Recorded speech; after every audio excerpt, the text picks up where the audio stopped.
Bienvenue dans cette masterclass sur le wolfing.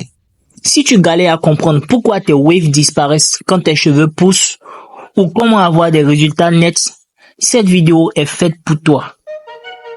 Je vais t'expliquer étape par étape qu'est-ce que le wolfing, pourquoi c'est important, comment garder tes waves compacts pendant que tes cheveux poussent et enfin les résultats avant-après. Installe-toi bien, ça va être riche en informations. Le wolfing est une étape cruciale pour tout waver. Ça consiste à laisser pousser ses cheveux plus longtemps que d'habitude, tout en continuant à brosser et à porter un durag. Mais pourquoi? Parce que ça permet à tes cheveux de s'aligner, de mieux se connecter et de donner plus de profondeur à tes waves. Mais attention, le wolfing a ses challenges. Quand les cheveux deviennent trop longs, les waves peuvent disparaître et c'est là que beaucoup abandonnent. C'est aussi à ce moment que tu dois ajuster tes techniques. Intégrer le wash and style ou la méthode Clay and Lay que je vais t'expliquer en détail dans cette vidéo. Regardons mes cheveux avant de commencer mon wolfing. Bon, mes waves sont là, mais elles manquent clairement de connexion, surtout sur les côtés. C'est un problème que beaucoup rencontrent, mais c'est normal.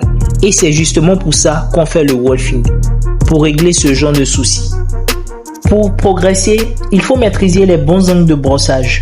Par exemple, sur les côtés, je brosse légèrement en diagonale pour m'assurer que mes waves s'alignent correctement.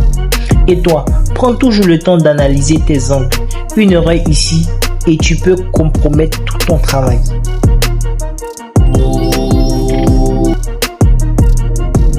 Maintenant, parlons du cœur du wolfing, le brossage. Si tu veux voir des résultats, tu dois brosser régulièrement. Moi, je fais au moins 30 minutes de brossage par jour. Et je m'assure de travailler toutes les zones. Ici, j'utilise une brosse médium parce que mes cheveux ne sont pas vraiment trop longs. Plus ils poussent, plus je vais switcher sur une brosse hard. N'oublie pas, le brossage est une discipline. Mets ton téléphone de côté, concentre-toi sur tes mouvements et reste constant. C'est ce que tu fais tous les jours qui va déterminer tes résultats après le wolfing. Quand tes cheveux commencent à être longs et que tes waves disparaissent, voici mon âme secrète, le wash and style. Ce n'est pas juste une méthode de nettoyage, ça te permet aussi de réduire le volume de tes cheveux sans les couper. Résultat, tes waves restent visibles et bien compacts. Voici comment je fais. J'applique un shampoing sur mes cheveux humides. Je brosse doucement pour bien faire pénétrer. Et je pose mon durag avant de rincer. Ensuite, je tamponne avec une serviette pour éviter de ruiner l'alignement. Et voilà, mes waves sont à nouveau visibles et compacts. Il y a aussi une autre méthode géniale qu'on appelle la Clay and Lay.